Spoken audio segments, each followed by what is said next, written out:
Good morning बच्चों। आज हम लोग एक नए चैप्टर को स्टार्ट करेंगे जिसकी डिमांड बहुत ज़्यादा आ रही है, अर्थमेटिक प्रोग्रेशन का। तो सबसे पहले बच्चों इसमें हम इंट्रोडक्शन को देखेंगे, क्योंकि किसी चैप्टर को स्टार्ट करने के पहले उसका इंट्रोडक्शन देखना जरूरी होता है। अगर इसको इंट्रोडक्शन को हम अच्छी तरीके से सीख पाए तो चैप्टर हमारे लिए आसान हो जाता है, एक्सरसाइज हमारे लिए आसान हो जाता है। तो इसके इंट्रोडक्शन में कुछ चीज़ें हैं जो बहुत ज़रूरी हैं उसको सीखना हमें, तो उसको सीख लेते हैं, उसके बाद हम एक्सरसाइज की तरफ चलते हैं। तो सबसे पहले बच्चों अर्थमेटिक प्रोग्रेशन होता क्या है, किसे कहते हैं, किस वर्ड का नाम है ये अर्थमेटिक प्रोग्रेशन, आइए देखते हैं। देखिए, a sequence A1 A2 A3 AN is called arithmetic progression if the difference of a term, ये जो टर्म दिया गया इन दोनों के बीच का डिफरेंस इज ऑलवेज कांस्टेंट। अगर ये सीक्वेंस जो लिखा गया है ये अर्थमेटिक प्रोग्रेशन कहलाएगा कब, जब दोनों के बीच का डिफरेंट जो हो हमेशा क्या रहे, कांस्टेंट रहे। नहीं समझ में आया? नहीं समझ में आया? आइए समझाते हैं। देखिए, कहने का मतलब ये है बच्चों, समझना हमारी बात। देखिए, जैसे यहां पे मैंने राइट कर दिया 2 5 8 11 dot dot dot dot dot, ये मैं कह दे रहा हूं ये एपी में है। अब एपी में है तो क्यों एपी में है, एपी क्यों हम इसको कह रहे हैं, क्योंकि सीधा सीधा लिखा है कि इनका सीक्वेंस एपी कहलाएगा। कब कहलाएगा? जब टर्म के बीच का डिफरेंट जो होगा वो कांस्टेंट रहे। कांस्टेंट का मतलब सेम रहे, समझना। इन दोनों के बीच का डिफरेंट कितना आ रहा है? 3 आ रहा है। इन दोनों के बीच का डिफरेंट कितना आ रहा है? 3 आ रहा है। इन दोनों के बीच का डिफरेंट कितना आ रहा है? 3 आ रहा है। और इसी डिफरेंट को हम कॉमन डिफरेंट बोलते हैं। क्या बोलते हैं? कॉमन डिफरेंट बोलते हैं। ठीक, तो इनका डिफरेंट अगर कांस्टेंट है तो इसे क्या कहा जाएगा? कहा जाएगा अर्थमेटिक प्रोग्रेशन कहा जाएगा। ठीक, अच्छा, तो कुछ नोट्स है बच्चों, उसको देख लेते हैं। देखिए ध्यान से, इफ ए, मैंने कैपिटल ए लिख दिया है, A capital A B are in AP, अगर ये एपी में है देन ए मींस बीच वाला, A is the arithmetic mean between A and B. इन दोनों के बीच में जो ए है वही क्या कहलाता है? अर्थमेटिक मीन कहलाता है। क्या कहलाता है? Arithmetic mean. और अर्थमेटिक मीन का एक फॉर्मूला होता है, मैं लिख दे रहा हूं, अर्थमेटिक मीन का एक फॉर्मूला होता है a प्लस बी बाई 2, ये होता है अर्थमेटिक मीन के लिए। ठीक है, अच्छा देख, यहां पे क्या लिखा है?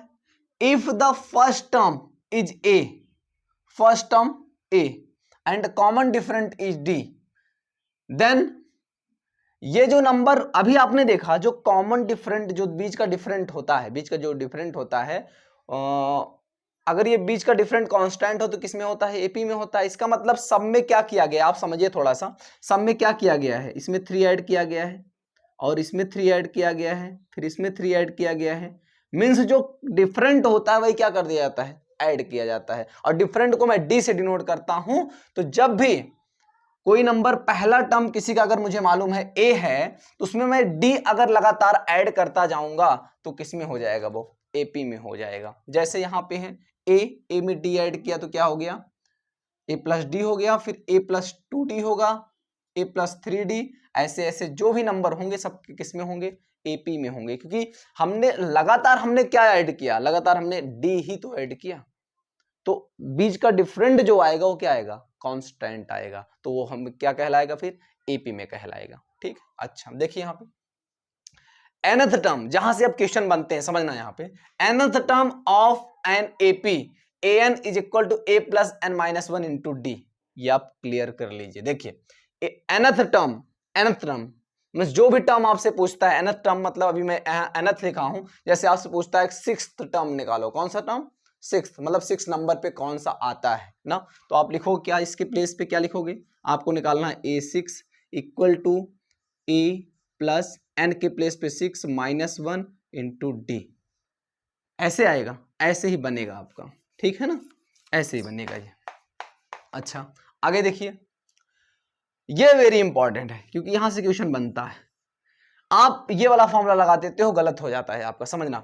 nth term from the end, last से आपको nth टर्म निकालना है। जैसे पूछ लेता है आपसे, कह दे लास्ट से आप फिफ्थ टर्म निकालो, लास्ट से आप थर्ड टर्म निकालो, लास्ट से आप फोर्थ टर्म निकालो, लास्ट से, स्टार्ट से नहीं, लास्ट से। तो उसके लिए क्या होता है, लास्ट टर्म, मैंने एल से जो लिखा है वो लास्ट टर्म है, लास्ट टर्म पहले लिखेंगे, last term minus n minus 1 into D.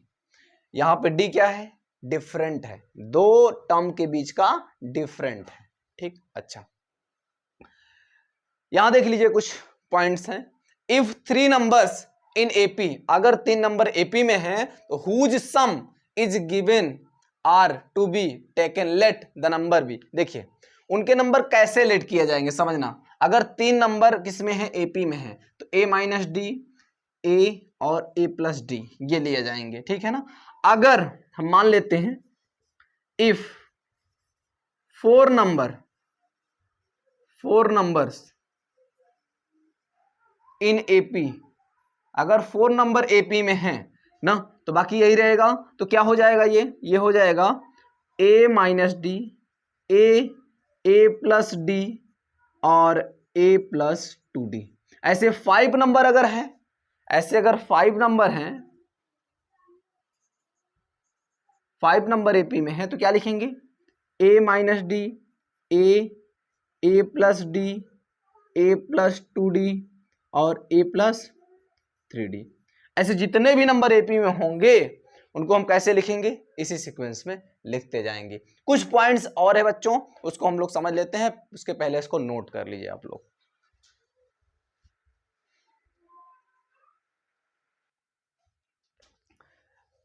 यहां पे बच्चों ये मिडल टर्म ज्यादा फंसाता है, इसमें समझिएगा ध्यान से हमारी बात।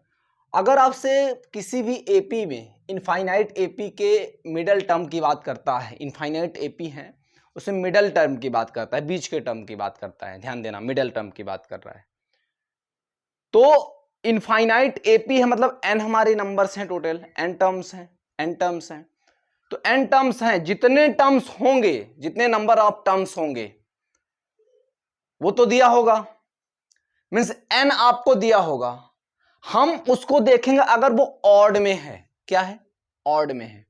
अगर वो ऑड में है तो क्या हो जाएगा, n plus 1 by 2 term, n plus 1 by 2 कर देंगे, वो टर्म जो होगा वही यहां लिखा जाएगा, ठीक ठीक। अच्छा, अगर वो इवन होगा तो उसका बाई 2 करेंगे और एक चीज निकालेंगे, उसका बाई 2 प्लस उसमें 1 ऐड कर देंगे, वो हमारा मिडल टर्म होगा। उसके बाद बनेगा क्या, ये बनेगा और ये बनेगा, ठीक है ना।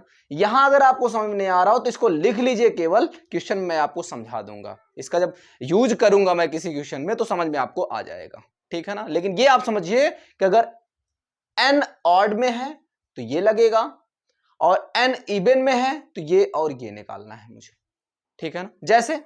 जैसे यहां अगर 5 होता, 5 ऑड है, 5 होता तो 5 प्लस 1 बाई 2 मतलब मेरा क्या आ जाता थर्ड टर्म।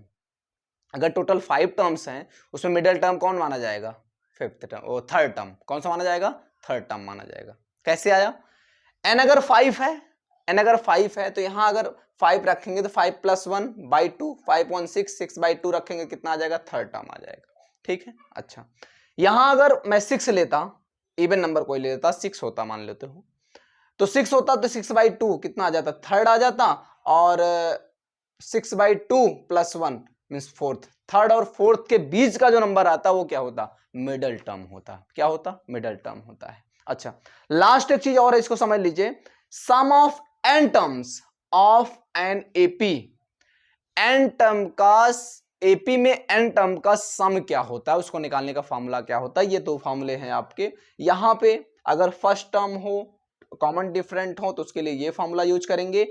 अगर लास्ट टर्म दिया है, फर्स्ट टर्म दिया है और कितने नंबर हैं ये दिए, टर्म्स दिए गए हैं, तो आप ये फॉर्मूला यूज कर सकते हैं।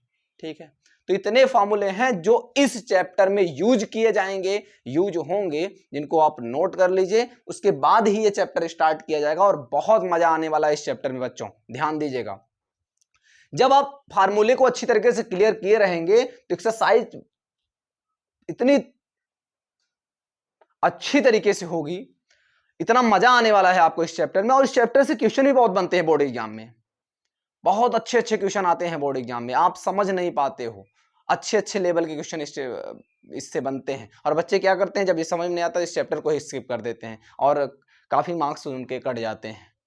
तो आपके साथ हम ऐसा नहीं होने देंगे, आप हमारे साथ बने रहिए और पहले इंट्रोडक्शन देख लीजिए, उसके बाद नेक्स्ट वीडियो इसके बाद आपका आएगा। अगर आपको वीडियो अच्छा लग रहा हो तो चैनल को सब्सक्राइब कर लो, लाइक करो, शेयर करो, और जितना ज़्यादा शेयर करोगे उतना ज़्यादा मैं प्रयास करूंगा कि आपके लिए नया वीडियो अपलोड करता रहूंगा। Thank you.